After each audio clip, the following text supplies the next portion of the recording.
अगर मैं आपसे कहूं कि आपकी जिंदगी की लगभग हर परेशानी, तनाव, असफलता, रिश्तों का टूटना, डर, अकेलापन, क्रोध, निराशा और भविष्य की चिंता, इन सब का उत्तर एक ही ग्रंथ में छिपा है, तो क्या आप विश्वास करेंगे? और अगर आज स्वयं श्री कृष्ण आपके सामने बैठकर आपसे कहें कि तुम्हारी सबसे बड़ी लड़ाई दुनिया से नहीं बल्कि अपने ही मन से है, तो क्या आप उनकी बात सुनने के लिए रुकेंगे? आज का ये वीडियो सिर्फ एक धार्मिक कथा नहीं बल्कि आपके पूरे जीवन को देखने का नजरिया बदल सकता है। इसलिए इसे अंत तक अवश्य देखिए, क्योंकि हो सकता है कि जिस उत्तर की तलाश आप वर्षों से कर रहे हैं वो अगले कुछ मिनटों में आपको मिल जाए। यदि आप चाहते हैं कि श्री कृष्ण का ऐसा ही जीवन बदल देने वाला ज्ञान हर दिन आप तक पहुंचे, तो हमारे चैनल कर्मा को अभी सब्सक्राइब कर लीजिए और इस आध्यात्मिक यात्रा का हिस्सा बन जाइए। कल्पना कीजिए कि आप जीवन के एक ऐसे मोड़ पर खड़े हैं जहां सब कुछ होते हुए भी भीतर खालीपन है। घर है, परिवार है, नौकरी है, पैसा है, मोबाइल में हजारों संपर्क है, लेकिन फिर भी मन बेचैन है। रात को नींद नहीं आती, छोटी छोटी बातें दिल को तोड़ देती है। दूसरों की सफलता देखकर मन दुखी हो जाता है और अपनी असफलता देखकर आत्मविश्वास टूटने लगता है। क्या आपने कभी सोचा है कि ऐसा क्यों होता है? क्या हमारी परेशानियों की वजह दुनिया है, लोग हैं, किस्मत है या फिर हमारा अपना मन? यही प्रश्न हजारों वर्ष पहले अर्जुन के मन में भी उठे थे। अंतर सिर्फ इतना था कि अर्जुन के सामने कुरुक्षेत्र का युद्ध था और आज हमारे सामने जीवन का युद्ध है। उस दिन अर्जुन के हाथ से गांडीव छूट गया था, आज हमारे हाथ से उम्मीद छूट जाती है। उस दिन अर्जुन अपने ही लोगों को देखकर टूट गया था, आज हम अपने ही रिश्तों, अपने ही लोगों और अपनी ही उम्मीदों के बोझ से टूट जाते हैं। उस दिन अर्जुन ने कहा था कि मैं ये युद्ध नहीं लड़ सकता, और आज हम कहते हैं कि मैं अब और नहीं सह सकता। समय बदल गया, कपड़े बदल गए, साधन बदल गए, लेकिन मनुष्य का मन नहीं बदला। इसलिए गीता आज भी उतनी ही प्रासंगिक है जितनी महाभारत के समय थी। बहुत से लोग गीता को केवल धार्मिक पुस्तक समझते हैं, लेकिन यदि आप ध्यान से देखेंगे तो पाएंगे कि गीता किसी एक धर्म की नहीं बल्कि पूरे मानव जीवन की पुस्तक है। यह आपको मंदिर जाने का आदेश नहीं देती, बल्कि पहले अपने भीतर के मंदिर को जगाने की शिक्षा देती है। यह आपको दुनिया छोड़ने के लिए नहीं कहती, बल्कि दुनिया में रहते हुए सही तरीके से जीना सिखाती है। यही कारण है कि आज दुनिया के बड़े वैज्ञानिक, दार्शनिक, मनोवैज्ञानिक, उद्योगपति और नेतृत्व करने वाले लोग भी गीता से प्रेरणा लेते हैं, क्योंकि गीता केवल पूजा पाठ नहीं बल्कि जीवन जीने की कला है। लेकिन एक प्रश्न आपसे पूछना चाहता हूं, क्या आपने कभी अपने मन को ध्यान से देखा है? जब कोई आपकी प्रशंसा करता है तो मन खुशी से भर जाता है, और जब कोई आलोचना करता है तो वही मन टूट जाता है। जब सब कुछ आपके अनुसार होता है तो आप स्वयं को भाग्यशाली मानते हैं, और जब परिस्थितियां बदलती हैं तो आप भगवान से शिकायत करने लगते हैं। क्या इसका अर्थ ये नहीं कि हमारे सुख दुख की चाबी किसी और के हाथ में है?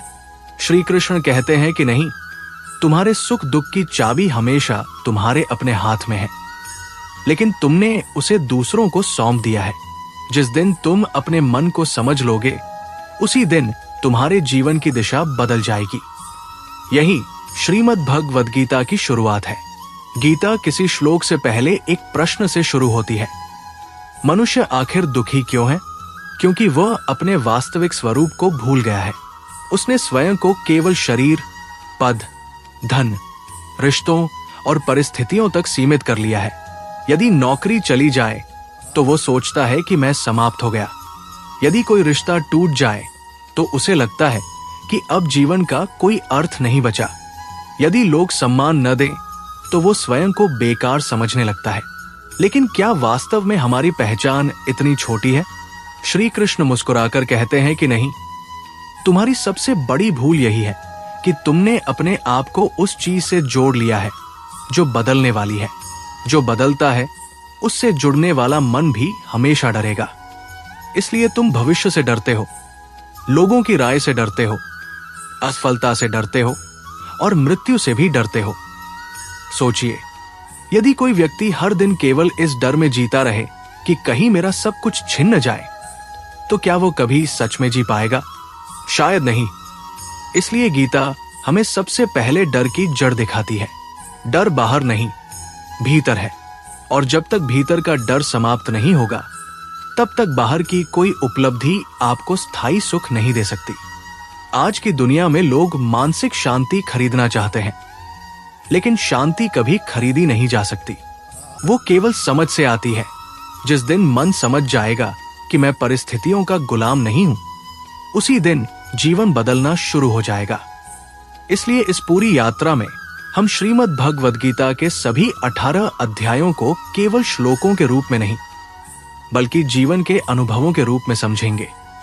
हम जानेंगे कि श्री कृष्ण ने अर्जुन को युद्ध जीतने से पहले स्वयं पर विजय पाना क्यों सिखाया, क्यों उन्होंने कर्म को भाग्य से बड़ा बताया, क्यों उन्होंने मन को सबसे बड़ा मित्र और सबसे बड़ा शत्रु कहा, क्यों उन्होंने आसक्ति को दुख का कारण बताया, और कैसे उनका हर उपदेश आज भी हमारे घर, परिवार, नौकरी, रिश्तों, संघर्षों और सपनों पर उतना ही लागू होता है जितना हजारों वर्ष पहले था। लेकिन इस ज्ञान को समझने के लिए सबसे पहले हमें उस क्षण में चलना होगा जहां सब कुछ शुरू हुआ था। कुरुक्षेत्र की उस भूमि पर, जहां केवल 2 सेनाएं आमने सामने नहीं थी, बल्कि सत्य और भ्रम, कर्तव्य और मोह, साहस और भय, आत्मज्ञान और अज्ञान का सबसे बड़ा संघर्ष होने वाला था। और वहीं से मानव इतिहास का सबसे महान संवाद प्रारंभ हुआ।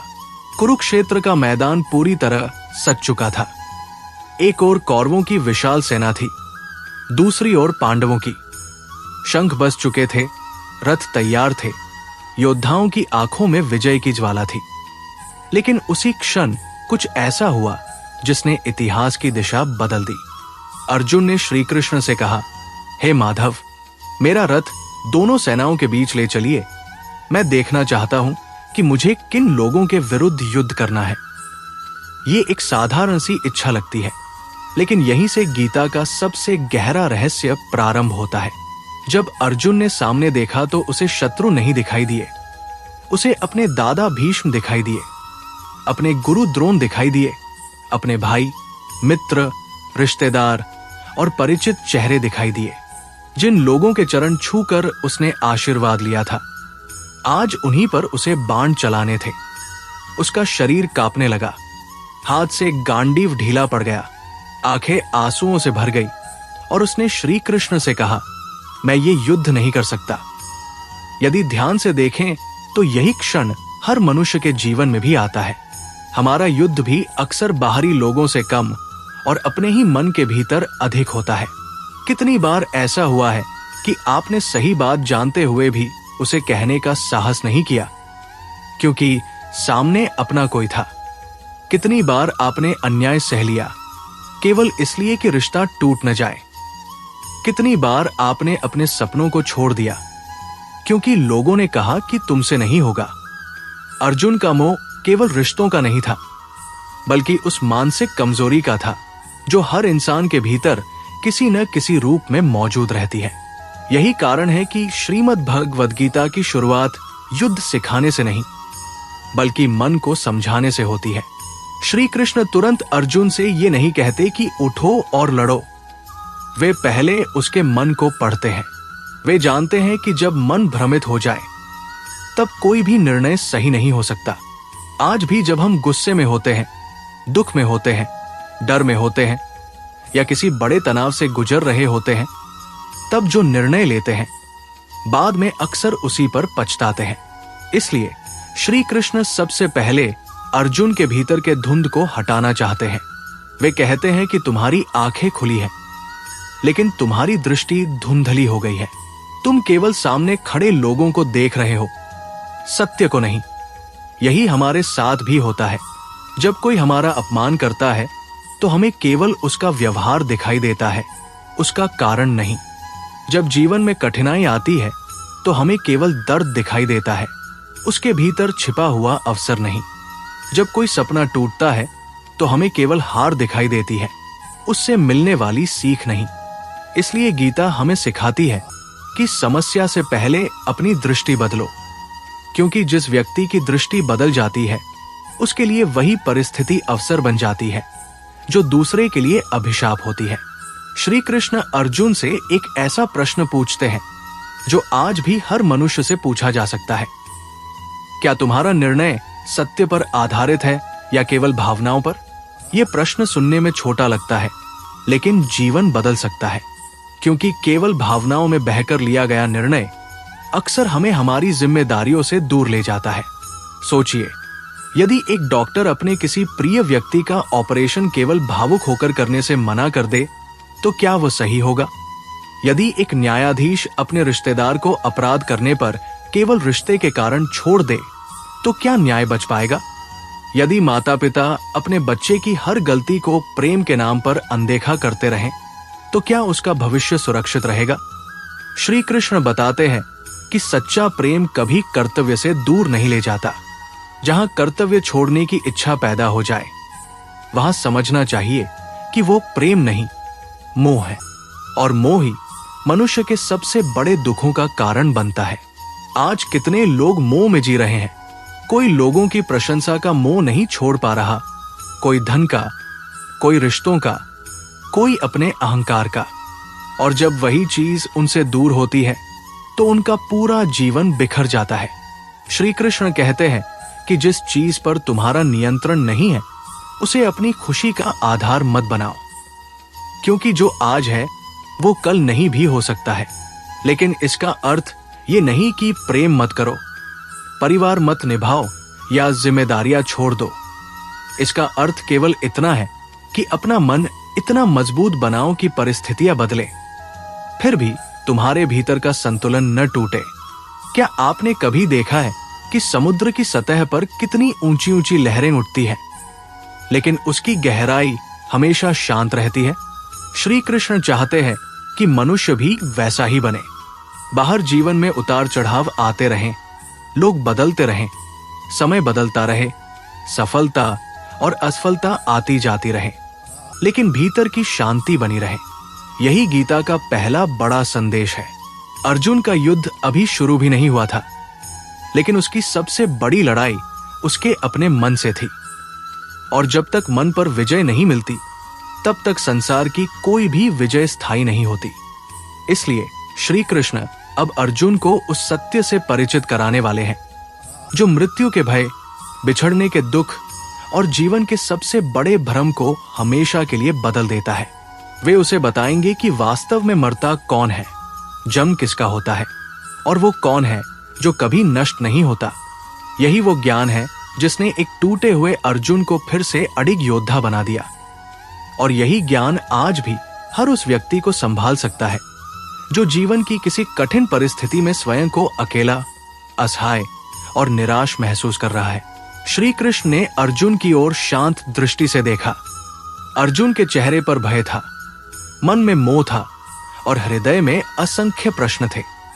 तब श्री कृष्ण ने वो सत्य कहा जिसने केवल अर्जुन का ही नहीं, बल्कि आने वाले युगों में करोड़ों लोगों के जीवन का अंधकार दूर किया।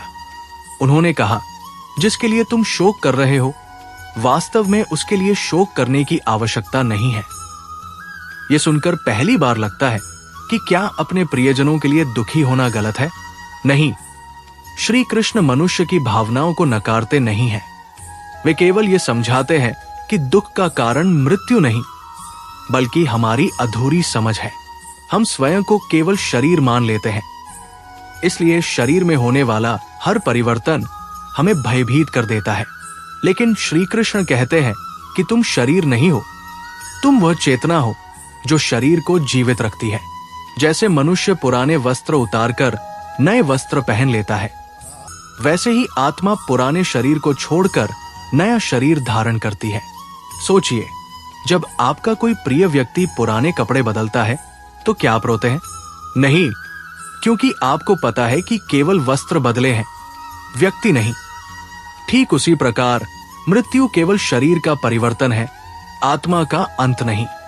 लेकिन यहां एक और गहरा प्रश्न उठता है, यदि आत्मा अमर है तो फिर मृत्यु का दुख इतना गहरा क्यों होता है? क्योंकि हमारा प्रेम अक्सर आत्मा से नहीं, शरीर और उसके साथ बिताए गए अनुभवों से जुड़ा होता है। हमें उसकी आवाज याद आती है, उसकी मुस्कान याद आती है, उसके साथ बिताए हुए पल याद आते हैं। ये स्वाभाविक है। श्री कृष्ण ये नहीं कहते कि रो मत, वे कहते हैं कि इतना मत टूटो कि जीवन का उद्देश्य ही भूल जाओ। क्योंकि जो चला गया वो चाहता होगा कि तुम अपने जीवन को व्यर्थ न करो। आज कितने लोग किसी एक घटना, किसी एक असफलता या किसी एक बिछड़ने के कारण वर्षों तक भीतर से टूटे रहते हैं। वे जीते तो हैं, लेकिन वास्तव में जीवन नहीं जीते। उनका वर्तमान अतीत की कैद में बंद हो जाता है। श्री कृष्ण हमें इसी कैद से मुक्त करना चाहते हैं। वे कहते हैं कि परिवर्तन इस संसार का नियम है। जो जन्मा है वो एक दिन शरीर छोड़ेगा, और जो चला गया है वो किसी नए रूप में अपनी यात्रा जारी रखेगा। इसलिए उस सत्य को स्वीकार करना सीखो जिसे बदला नहीं जा सकता। क्योंकि जिस सत्य से तुम लड़ते रहोगे वही तुम्हें सबसे अधिक दुख देगा। क्या आपने कभी सोचा है कि हम भविष्य से इतना क्यों डरते हैं? क्योंकि हमें लगता है कि कहीं कुछ खो न जाए। लेकिन जिसने ये समझ लिया कि संसार की हर वस्तु परिवर्तनशील है, उसका डर धीरे धीरे समाप्त होने लगता है। वो अपने रिश्तों से प्रेम करता है, लेकिन उन पर अधिकार नहीं जमाता। वो धन कमाता है, लेकिन धन को अपनी पहचान नहीं बनाता। वो सफलता का आनंद लेता है, लेकिन असफलता आने पर स्वयं को समाप्त नहीं मानता। यही संतुलन गीता सिखाती है। श्री कृष्ण अर्जुन से कहते हैं कि बुद्धिमान व्यक्ति सुख मिलने पर अहंकार में नहीं डूबता और दुख मिलने पर टूटता भी नहीं है। वो जानता है कि दोनों ही स्थायी नहीं है। आज यदि आपके जीवन में सब कुछ अच्छा चल रहा है तो विनम्र रहिए, क्योंकि समय बदल सकता है। और यदि आज कठिन समय चल रहा है तो धैर्य रखिए, क्योंकि ये भी हमेशा नहीं रहेगा। यही समय का धर्म है। लेकिन मनुष्य की सबसे बड़ी भूल यह है कि वो सुख को हमेशा के लिए पकड़कर रखना चाहता है और दुख को तुरंत समाप्त करना चाहता है। जब ऐसा नहीं होता तब वो भगवान से शिकायत करने लगता है। क्या आपने भी कभी कहा है, भगवान मेरे साथ ही ऐसा क्यों? यदि हाँ, तो याद रखिए, यही प्रश्न अर्जुन के मन में भी था। अंतर केवल इतना है कि अर्जुन ने शिकायत में डूबने के बजाय उत्तर खोजने का निर्णय लिया। और जो व्यक्ति उत्तर खोजने निकल पड़ता है, उसके जीवन में परिवर्तन निश्चित होता है। श्री कृष्ण कहते हैं कि जीवन में आने वाली हर परिस्थिति तुम्हें कुछ सिखाने आती है। कुछ परिस्थितियां तुम्हें मजबूत बनाती हैं, कुछ तुम्हें विनम्र बनाती है, कुछ तुम्हें यह दिखाती है कि कौन वास्तव में तुम्हारा अपना है, और कुछ तुम्हें स्वयं से मिलवाती है। इसलिए कठिनाइयों से घृणा मत करो। कई बार वही कठिनाइयां तुम्हारे जीवन की सबसे बड़ी गुरु बन जाती है। सोचिए, यदि सोने को अग्नि में न तपाया जाए तो क्या वो कुंदन बन सकता है? यदि बीज मिट्टी के अंधकार में न जाए तो क्या वो विशाल वृक्ष बन सकता है? यदि नदी चट्टानों से न टकराए तो क्या वह अपना मार्ग बना सकती है? ठीक उसी प्रकार मनुष्य भी संघर्षों से गुजर कर ही परिपक्व बनता है। इसलिए श्री कृष्ण दुख को शाप नहीं, बल्कि जागरण का अवसर मानते हैं। वे चाहते हैं कि मनुष्य परिस्थितियों का दास न बने, बल्कि उनका विद्यार्थी बने। क्योंकि जो हर अनुभव से सीख लेता है, उसे कोई भी हार स्थायी रूप से हरा नहीं सकती। अब अर्जुन धीरे धीरे शांत होने लगा था। उसका भय पूरी तरह समाप्त नहीं हुआ था, लेकिन उसके भीतर समझ का दीपक जलने लगा था। और जब मन में ज्ञान का पहला प्रकाश प्रवेश करता है, तब अंधकार स्वयं पीछे हटने लगता है। लेकिन श्री कृष्ण जानते थे कि केवल आत्मा का ज्ञान पर्याप्त नहीं है। मनुष्य का अगला सबसे बड़ा प्रश्न हमेशा यही होता है, यदि सब कुछ परिवर्तनशील है, यदि शरीर नश्वर है, तो फिर जीवन में कर्म क्यों करें? क्या सब कुछ छोड़ देना ही श्रेष्ठ है? क्या संसार से दूर भाग जाना ही शांति का मार्ग है? यही वो प्रश्न है जिसका उत्तर श्री कृष्ण अगले चरण में देंगे। और यहीं से गीता का सबसे प्रसिद्ध, सबसे शक्तिशाली और जीवन बदल देने वाला कर्मयोग का ज्ञान प्रारंभ होता है। अर्जुन के मन का एक बड़ा भय अब धीरे धीरे कम होने लगा था। उसे ये समझ आने लगा था कि आत्मा अमर है और शरीर परिवर्तन का एक माध्यम मात्र है। लेकिन उसके मन में अब एक नया प्रश्न उठ खड़ा हुआ। यदि आत्मा कभी मरती ही नहीं, यदि ये संसार क्षण भंगुर है, तो फिर कर्म करने का क्या अर्थ है? क्या सब कुछ छोड़कर जंगल चले जाना ही सही मार्ग है?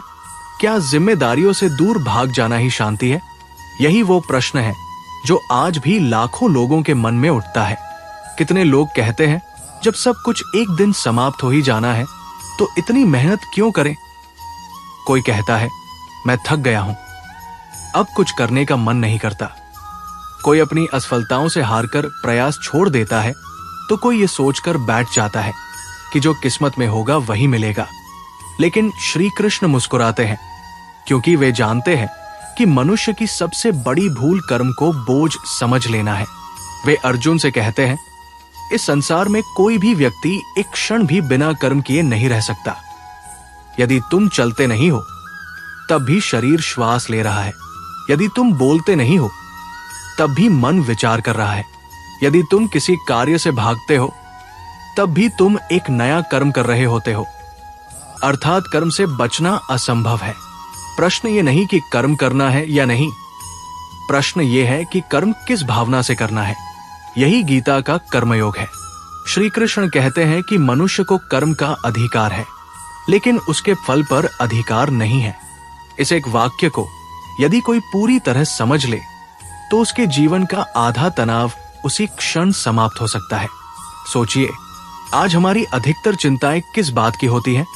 परीक्षा देने से पहले परिणाम की चिंता, नौकरी करने से पहले प्रमोशन की चिंता, व्यापार शुरू करने से पहले लाभ की चिंता, किसी की सहायता करने से पहले बदले में सम्मान मिलने की चिंता।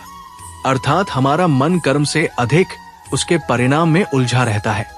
यही उलझन हमें वर्तमान से दूर कर देती है। जब मन भविष्य में रहने लगता है, तब वर्तमान की शक्ति समाप्त होने लगती है। श्री कृष्ण कहते हैं कि जो व्यक्ति पूरी निष्ठा से अपना श्रेष्ठ कर्म करता है और परिणाम को ईश्वर पर छोड़ देता है, वही वास्तव में स्वतंत्र होता है। इसका अर्थ ये नहीं कि लक्ष्य मत बनाओ या सफलता की इच्छा छोड़ दो। इसका अर्थ केवल इतना है कि सफलता पाने की पूरी कोशिश करो। लेकिन यदि परिणाम तुम्हारी इच्छा के अनुसार न आए, तो स्वयं को दोष देकर टूट मत जाओ, क्योंकि परिणाम केवल तुम्हारे प्रयास से नहीं, अनेक परिस्थितियों से मिलकर बनता है। आज यदि किसान पूरी मेहनत से खेती करे, लेकिन समय पर वर्षा न हो, तो क्या केवल किसान दोषी है? यदि विद्यार्थी पूरी लगन से पढ़ाई करे और परीक्षा के दिन बीमार पड़ जाए, तो क्या उसका परिश्रम व्यर्थ हो गया? नहीं, हर सच्चा प्रयास मनुष्य को भीतर से मजबूत बनाता है, चाहे बाहरी परिणाम देर से मिले। श्री कृष्ण हमें सिखाते हैं कि सफलता केवल परिणाम नहीं, बल्कि सही दिशा में किया गया ईमानदार प्रयास भी है। लेकिन हमारा मन ऐसा क्यों नहीं सोचता? क्योंकि हम बचपन से तुलना करना सीखते हैं। हमें सिखाया जाता है कि उससे आगे निकलो, उससे अधिक कमाओ, उससे अधिक प्रसिद्ध बनो। धीरे धीरे हमारी खुशी हमारे अपने जीवन से हटकर दूसरों की उपलब्धियों पर निर्भर हो जाती है। यदि पड़ोसी नई गाड़ी ले आए, तो अपनी गाड़ी छोटी लगने लगती है। यदि किसी मित्र को बड़ी नौकरी मिल जाए, तो अपनी नौकरी कम लगने लगती है। यदि किसी का वीडियो वायरल हो जाए, तो अपनी मेहनत बेकार लगने लगती है। क्या आपने कभी महसूस किया है कि तुलना ने आपकी कितनी शांति छीन ली है? श्री कृष्ण कहते हैं कि जो व्यक्ति अपने कर्तव्य पर ध्यान देता है, वो दूसरों की यात्रा देखकर विचलित नहीं होता, क्योंकि उसे पता होता है कि हर आत्मा का मार्ग अलग है। किसी का समय जल्दी आता है, किसी का देर से, लेकिन जो धैर्य नहीं छोड़ता, उसका प्रयास कभी व्यर्थ नहीं जाता। फिर श्री कृष्ण एक और गहरा सत्य बताते हैं। वे कहते हैं कि कर्म केवल हाथों से नहीं, विचारों से भी होता है। यदि मन में ईर्ष्या है, घृणा है, छल है, तो बाहर का अच्छा कर्म भी अधूरा रह जाता है। और यदि मन में करुणा, सच्चाई और सेवा का भाव है, तो साधारण सा कार्य भी पूजा बन जाता है। एक माँ जब अपने बच्चे के लिए भोजन बनाती है, तो वो केवल खाना नहीं बना रही होती, वो प्रेम का कर्म कर रही होती है। एक शिक्षक जब ईमानदारी से अपने विद्यार्थियों को पढ़ाता है तो वो केवल नौकरी नहीं कर रहा होता, वो भविष्य का निर्माण कर रहा होता है। एक मजदूर जब पूरी निष्ठा से अपना काम करता है तो वो केवल दीवार नहीं बना रहा होता, वो किसी के सपनों का घर बना रहा होता है। इसलिए श्री कृष्ण कहते हैं कि कोई भी कर्म छोटा या बड़ा नहीं होता, उसे करने की भावना उसे महान बनाती है। अब जरा अपने जीवन के बारे में सोचिए। क्या आप अपना काम केवल मजबूरी में करते हैं या उसे अपने कर्तव्य के रूप में देखते हैं? क्या आप हर दिन ये सोचकर उठते हैं कि आज मुझे क्या मिलेगा, या ये सोचकर कि आज मैं क्या श्रेष्ठ कर सकता हूं? यही अंतर जीवन की दिशा बदल देता है, क्योंकि जो व्यक्ति केवल पाने के लिए जीता है वो कभी संतुष्ट नहीं होता, लेकिन जो देने के लिए जीता है उसके भीतर एक ऐसी शांति जन्म लेती है जिसे कोई बाहरी वस्तु नहीं दे सकती। श्री कृष्ण अर्जुन को समझाते हैं कि कर्मयोग का अर्थ संसार छोड़ना नहीं, बल्कि संसार में रहते हुए अपने मन को स्वार्थ, भय और फल की आसक्ति से मुक्त करना है। जब मन ऐसा हो जाता है तब काम भी साधना बन जाता है, परिवार भी पूजा बन जाता है और जीवन का हर दिन ईश्वर के प्रति एक समर्पण बन जाता है। लेकिन श्री कृष्ण जानते थे कि कर्मयोग का सबसे बड़ा शत्रु अभी भी अर्जुन के भीतर मौजूद है। वो शत्रु बाहर की सेना नहीं, बल्कि स्वयं मन है, क्योंकि यदि मन ही अस्थिर हो तो सबसे महान ज्ञान भी टिक नहीं सकता। इसलिए अब वे अर्जुन को उस शक्ति के बारे में बताने वाले हैं जो मनुष्य को ऊपर भी उठा सकती है और उसी मनुष्य को सबसे गहरे अंधकार में भी गिरा सकती है। मन, जो यदि मित्र बन जाए तो जीवन स्वर्ग बन जाता है, और यदि शत्रु बन जाए तो संसार की कोई शक्ति मनुष्य को शांति नहीं दे सकती। श्री कृष्ण ने अर्जुन की ओर देखा और कहा, संसार में यदि कोई ऐसी शक्ति है जो मनुष्य को सबसे ऊंची सफलता तक पहुंचा सकती है, तो वही शक्ति उसे सबसे गहरे दुख में भी धकेल सकती है। और वो शक्ति कोई दूसरा व्यक्ति नहीं, तुम्हारा अपना मन है। ये सुनकर अर्जुन ने स्वीकार किया कि हे कृष्ण, मन को नियंत्रित करना तो बहती हुई हवा को रोकने से भी अधिक कठिन लगता है।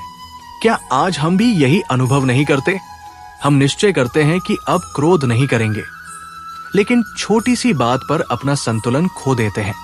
हम तय करते हैं कि अब दूसरों की बातों से दुखी नहीं होंगे, लेकिन किसी का एक कटु शब्द पूरे दिन हमारे मन में घूमता रहता है। हम सोचते हैं कि अब चिंता छोड़ देंगे, लेकिन रात को बिस्तर पर लेटते ही मन भविष्य की कल्पनाओं और आशंकाओं में भटकने लगता है। शरीर थक जाता है, लेकिन मन नहीं थकता। यही कारण है कि आज बहुत से लोग शारीरिक रूप से नहीं, बल्कि मानसिक रूप से अधिक थके हुए हैं। बाहर से मुस्कुराते हैं, भीतर से टूटे हुए होते हैं। लोगों के बीच रहते हैं, फिर भी अकेलापन महसूस करते हैं। सब कुछ होते हुए भी मन खाली लगता है। श्री कृष्ण कहते हैं कि मन स्वयं समस्या नहीं है। समस्या यह है कि मन का स्वामी बनने के बजाय मनुष्य उसका सेवक बन गया है। जिस प्रकार बिना लगाम का घोड़ा अपने सवार को कहीं भी गिरा सकता है, उसी प्रकार बिना अनुशासन का मन मनुष्य को भय, क्रोध, लोभ, ईर्ष्या और निराशा की ओर ले जाता है। इसलिए सबसे पहले मन को दबाना नहीं, उसे समझना सीखो। अपने मन से लड़ो मत, उससे संवाद करो। जब भी मन बेचैन हो, स्वयं से पूछो कि वास्तव में मुझे परेशान क्या कर रहा है? क्या परिस्थिति या उस परिस्थिति के बारे में मेरे विचार? अधिकतर बार उत्तर मिलेगा कि दुख घटना से कम और उसके बारे में हमारी कल्पनाओं से अधिक पैदा होता है। किसी ने एक कठोर बात कह दी, वो केवल कुछ सेकंड की घटना थी, लेकिन हम उसे कई दिनों तक अपने भीतर दोहराते रहते हैं। घटना समाप्त हो जाती है, लेकिन मन उसे जीवित रखता है। तब दुख किसने बनाया? दूसरे व्यक्ति ने या हमारे अपने मन ने? यही कारण है कि श्री कृष्ण बार बार कहते हैं कि जिसने अपने मन को जीत लिया, उसने संसार का सबसे कठिन युद्ध जीत लिया। लेकिन मन को जीता कैसे जाए? श्री कृष्ण दो सरल मार्ग बताते हैं, अभ्यास और वैराग्य। अभ्यास का अर्थ केवल ध्यान में बैठना नहीं है। अभ्यास का अर्थ है हर दिन अपने विचारों को सही दिशा देना। जैसे शरीर को स्वस्थ रखने के लिए प्रतिदिन व्यायाम करना पड़ता है, वैसे ही मन को स्वस्थ रखने के लिए प्रतिदिन अच्छे विचारों, अच्छे कर्मों और आत्मचिंतन की आवश्यकता होती है। यदि आप प्रतिदिन नकारात्मक समाचार, तुलना, शिकायत और क्रोध से अपने मन को भरते रहेंगे तो उससे शांति की अपेक्षा कैसे कर सकते हैं? जिस खेत में केवल कांटे बोए जाए वहां फूल नहीं खिल सकते। उसी प्रकार जिस मन में केवल ईर्ष्या, भय और शिकायत बोई जाए वहां आनंद कैसे जन्म लेगा? और वैराग्य का अर्थ संसार छोड़ देना नहीं है। वैराग्य का अर्थ है उन चीजों की गुलामी छोड़ देना जो आपकी शांति छीन लेती है। यदि किसी की एक प्रशंसा आपको आसमान पर पहुंचा देती है और एक आलोचना आपको जमीन पर गिरा देती है, तो समझ लीजिए कि आपका मन अभी भी दूसरों के हाथों में है। यदि आपका सुख मोबाइल की एक सूचना, सोशल मीडिया के लाइक्स, किसी की स्वीकृति या किसी की तारीफ पर निर्भर है, तो आप स्वतंत्र नहीं हैं। श्री कृष्ण चाहते हैं कि मनुष्य भीतर से इतना मजबूत बने कि उसका आत्मविश्वास दूसरों की राय पर नहीं, अपने चरित्र पर आधारित हो। आज की दुनिया में लोग अपनी तस्वीरों को सुंदर बनाने में घंटों लगा देते हैं, लेकिन अपने विचारों को सुंदर बनाने के लिए कुछ मिनट भी नहीं निकालते। लोग शरीर की फिटनेस के लिए मेहनत करते हैं, लेकिन मन की फिटनेस को भूल जाते हैं। जबकि सच्चाई यह है कि यदि मन स्वस्थ है तो कठिन परिस्थितियां भी आपको नहीं तोड़ सकती, और यदि मन बीमार है तो सारी सुविधाएं भी आपको सुख नहीं दे सकती। क्या आपने कभी गौर किया है कि दो लोग एक जैसी परिस्थिति में होते हैं, फिर भी एक व्यक्ति शांत रहता है और दूसरा पूरी तरह टूट जाता है? अंतर परिस्थिति में नहीं, मन की तैयारी में होता है। श्री कृष्ण यही तैयारी सिखाते हैं। वे कहते हैं कि हर सुबह अपने मन से पूछो, आज मैं किस प्रकार का इंसान बनना चाहता हूं? क्रोध से भरा हुआ या करुणा से? शिकायत करने वाला या समाधान खोजने वाला? हार मानने वाला या प्रयास करने वाला? क्योंकि जीवन की दिशा बड़े निर्णयों से कम और छोटे छोटे दैनिक निर्णयों से अधिक बदलती है। धीरे धीरे मन उसी दिशा में ढलने लगता है जिस दिशा में आप उसे प्रतिदिन ले जाते हैं। यही अभ्यास है, यही आत्मविकास है और यही गीता का वास्तविक मनोविज्ञान है। अब अर्जुन के भीतर एक नई स्थिरता जन्म लेने लगी थी। उसे समझ आने लगा था कि युद्ध केवल हथियारों से नहीं जीता जाता, बल्कि पहले मन के भीतर जीता जाता है। लेकिन श्री कृष्ण अभी उसे एक और गहरे सत्य से परिचित कराने वाले थे। मन को स्थिर करने के बाद अगला प्रश्न यह है कि मनुष्य स्वयं को वास्तव में किसके लिए समर्पित करे? केवल अपने लिए जीना पर्याप्त है या जीवन का कोई और भी उद्देश्य है? क्या ईश्वर केवल मंदिरों में है या हर जीव, हर कर्म और हर श्वास में उनका अनुभव किया जा सकता है? यही वो रहस्य है जहां से गीता के मध्य अध्यायों का दिव्य ज्ञान प्रारंभ होता है और जहां श्री कृष्ण पहली बार अपने वास्तविक, विराट और सर्वव्यापी स्वरूप की झलक अर्जुन को दिखाने की तैयारी करते हैं। श्री कृष्ण ने अर्जुन की ओर अत्यंत शांत दृष्टि से देखा। उनके सामने एक ऐसा योद्धा खड़ा था जिसने असंख्य युद्ध जीते थे, लेकिन आज वो अपने ही मन से हार चुका था। तब श्री कृष्ण ने वो ज्ञान देना प्रारंभ किया जिसे गीता का हृदय कहा जाता है। उन्होंने कहा, अर्जुन, जिस बात का तुम शोक कर रहे हो, वास्तव में वो शोक करने योग्य ही नहीं है। ज्ञानी व्यक्ति न जीवित के लिए शोक करता है और न ही मृत के लिए। ये सुनकर अर्जुन और भी अधिक उलझ गया। उसने सोचा, क्या अपने प्रियजनों के लिए दुखी होना भी गलत है? तब श्री कृष्ण ने धीरे धीरे उसके भ्रम को दूर करना शुरू किया। उन्होंने समझाया कि जिस शरीर को तुम अपना सब कुछ मान बैठे हो, वो केवल एक वस्त्र की तरह है। जैसे मनुष्य पुराने वस्त्र त्याग कर नए वस्त्र धारण करता है, वैसे ही आत्मा पुराने शरीर को छोड़कर नया शरीर धारण करती है। शरीर बदलता है, लेकिन आत्मा कभी नहीं बदलती। वो न जन्म लेती है, न मरती है, न आग उसे जला सकती है, न जल उसे भिगो सकता है, न वायु उसे सुखा सकती है और न कोई शस्त्र उसे काट सकता है। सोचिए, यदि ये सत्य हमारे जीवन में उतर जाए तो हमारे कितने भय समाप्त हो जाएंगे। आज हम सबसे अधिक किस बात से डरते हैं? किसी अपने को खो देने से, अपनी पहचान खो देने से, अपने भविष्य के बिगड़ जाने से या मृत्यु से। लेकिन श्री कृष्ण कहते हैं कि जो वास्तव में तुम हो उसे कोई छीन ही नहीं सकता। जिस चीज को संसार छीन सकता है वो तुम्हारी वास्तविक पहचान है ही नहीं। यही कारण है कि मनुष्य पूरी जिंदगी बाहर की चीजों को बचाने में लगा रहता है, लेकिन अपने भीतर को पहचानने का समय ही नहीं निकालता। वो अपने घर की सुरक्षा के लिए ताले लगाता है, बैंक बैलेंस बढ़ाने के लिए मेहनत करता है, शरीर को सुंदर बनाने के लिए घंटों खर्च करता है, लेकिन अपने मन और आत्मा को समझने के लिए शायद ही कभी रुकता है। फिर वो पूछता है कि मुझे शांति क्यों नहीं मिलती? शांति इसलिए नहीं मिलती क्योंकि हमने अपनी पहचान उस चीज से जोड़ ली है जो हर पल बदल रही है। यदि आपकी खुशी केवल नौकरी पर टिकी है तो नौकरी जाते ही खुशी चली जाएगी। यदि आपकी पहचान केवल लोगों की तारीफ पर टिकी है तो एक आलोचना आपको तोड़ देगी। यदि आपका आत्मविश्वास केवल सफलता पर टिका है तो एक असफलता आपको भीतर से खाली कर देगी।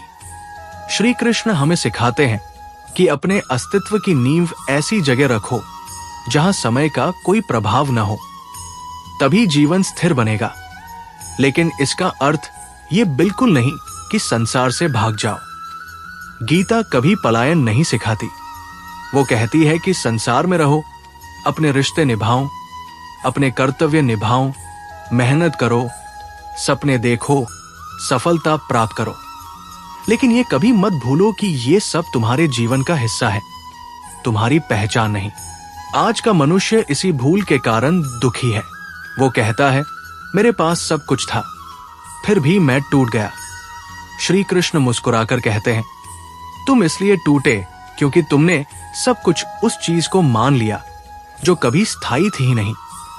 जरा अपने जीवन की ओर देखिए, कितनी चीजें ऐसी हैं जिनके बिना आपने कभी सोचा था कि आप जी ही नहीं पाएंगे, लेकिन आज वे आपके जीवन में नहीं हैं और फिर भी आप जीवित हैं। बचपन के खिलौने, स्कूल के मित्र, कई सपने, कई रिश्ते, कई इच्छाएं, सब समय के साथ बदल गए, तब भी जीवन चलता रहा।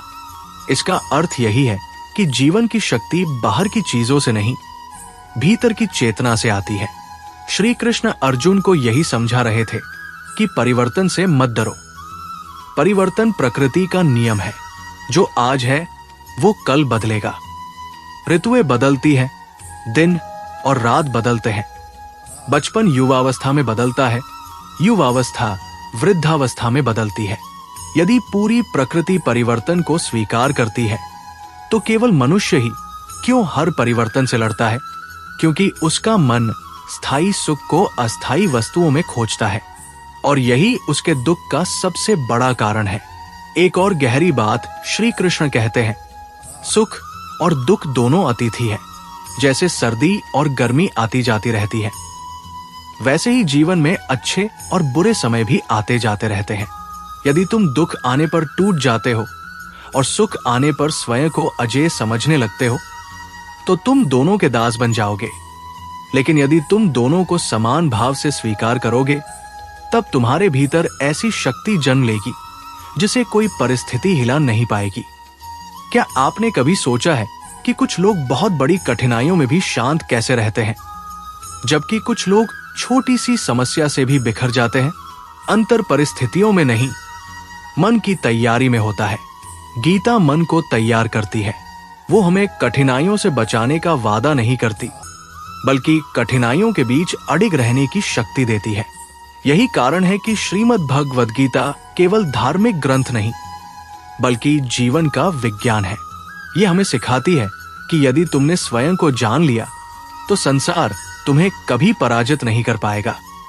और जब अर्जुन धीरे धीरे इस सत्य को समझने लगा कि वो केवल शरीर नहीं बल्कि अमर आत्मा है, तब उसके भीतर का सबसे बड़ा भय कमजोर पड़ने लगा। लेकिन अभी भी उसके मन में एक प्रश्न बाकी था, यदि आत्मा अमर है, यदि मृत्यु अंत नहीं है, तो फिर मनुष्य को जीवन में करना क्या चाहिए? क्या केवल बैठकर भाग्य की प्रतीक्षा करनी चाहिए या पूरी शक्ति से कर्म करना चाहिए? यही प्रश्न अब श्री कृष्ण को गीता के सबसे प्रसिद्ध और सबसे क्रांतिकारी सिद्धांत कर्मयोग की ओर ले जाने वाला था, जहां वे बताएंगे कि मनुष्य का अधिकार वास्तव में किस पर है और किस पर नहीं। श्री कृष्ण ने अर्जुन की ओर प्रेम से देखा और कहा, अर्जुन, अब तुमने गीता का सार सुन लिया। अब निर्णय तुम्हारा है। मैं तुम्हें आदेश देने नहीं आया, मैं तुम्हें जागृत करने आया हूं। क्योंकि जब तक मनुष्य स्वयं जागने का निर्णय नहीं लेता, तब तक संसार का कोई भी ज्ञान उसके जीवन को नहीं बदल सकता। यही श्रीमद् भगवद गीता का अंतिम और सबसे गहरा संदेश है। ये ग्रंथ तुम्हें किसी धर्म विशेष का अनुयायी बनाने के लिए नहीं, बल्कि एक श्रेष्ठ मनुष्य बनाने के लिए है। ये तुम्हें संसार छोड़ने के लिए नहीं, बल्कि संसार में रहते हुए सत्य, करुणा, धैर्य, आत्मविश्वास और निष्काम कर्म के साथ जीना सिखाती है। यदि तुम अपने मन पर विजय पा लेते हो, तो संसार की कोई भी हार तुम्हें पराजित नहीं कर सकती। यदि तुम अपने कर्म को ईश्वर को समर्पित कर देते हो, तो परिणाम का भय तुम्हें कभी कमजोर नहीं बना सकता। यदि तुम हर परिस्थिति में सीखने की क्षमता बनाए रखते हो, तो कोई भी कठिनाई तुम्हें तोड़ नहीं सकती। यदि तुम दूसरों की सफलता से ईर्ष्या करने के बजाय स्वयं को बेहतर बनाने का संकल्प लेते हो, तो तुम्हारी प्रगति निश्चित है। यदि तुम क्षमा करना सीख जाते हो, तो सबसे पहले तुम्हारा अपना हृदय मुक्त होता है। यदि तुम सत्य के साथ खड़े रहने का साहस रखते हो, तो देर भले हो जाए, लेकिन विजय तुम्हारी ही होगी। यही कारण है कि गीता केवल पढ़ने की नहीं, जीने की पुस्तक है। बहुत से लोग गीता का पाठ तो करते हैं, लेकिन उसका अभ्यास नहीं करते। वे श्लोक याद कर लेते हैं, पर क्रोध नहीं छोड़ते। पूजा करते हैं, पर अहंकार नहीं छोड़ते। मंदिर जाते हैं, पर छल और द्वेष अपने साथ लेकर लौट आते हैं। श्री कृष्ण कहते हैं कि सच्ची भक्ति केवल हाथ जोड़ने में नहीं, बल्कि अपने स्वभाव को बदलने में है। यदि गीता पढ़ने के बाद भी हमारे व्यवहार में विनम्रता नहीं आई, हमारे शब्दों में मधुरता नहीं आई, हमारे कर्मों में ईमानदारी नहीं आई और हमारे मन में शांति नहीं आई, तो हमने गीता को केवल पढ़ा है, समझा नहीं। आज जब ये वीडियो समाप्त होने वाला है, तब मैं आपसे केवल एक प्रश्न पूछना चाहता हूं। यदि आज स्वयं श्री कृष्ण आपके सामने खड़े होकर पूछें कि तुम्हें जीवन में सबसे अधिक क्या चाहिए, धन, प्रसिद्धि, शक्ति या मन की शांति, तो आपका उत्तर क्या होगा? थोड़ा रुककर इस प्रश्न का उत्तर अपने भीतर खोजिए, क्योंकि यही उत्तर आपके जीवन की दिशा तय करेगा। याद रखिए, जीवन में परिस्थितियां हमेशा बदलती रहेंगी। कभी सफलता मिलेगी, कभी असफलता, कभी लोग आपकी प्रशंसा करेंगे, कभी आलोचना, कभी अपने साथ होंगे, कभी कोई साथ छोड़ देगा। लेकिन यदि आपने गीता के इन 18 अध्यायों का सार अपने जीवन में उतार लिया, तो कोई भी परिस्थिति आपकी मुस्कान, आपका आत्मविश्वास और आपकी आंतरिक शांति नहीं छीन पाएगी। यही श्री कृष्ण का वचन है और यही गीता का अमर संदेश है। इसलिए आज से एक छोटा सा संकल्प लीजिए कि हर दिन अपने विचारों को थोड़ा बेहतर बनाएंगे, अपने कर्मों को थोड़ा शुद्ध बनाएंगे, अपने क्रोध को थोड़ा कम करेंगे, अपने अहंकार को थोड़ा छोटा करेंगे और अपने भीतर बैठे श्री कृष्ण के प्रकाश को थोड़ा और जागृत करेंगे। जिस दिन ये प्रकाश पूरी तरह जाग जाएगा, उसी दिन आपको समझ में आ जाएगा कि सुख बाहर नहीं, हमेशा से आपके भीतर ही था।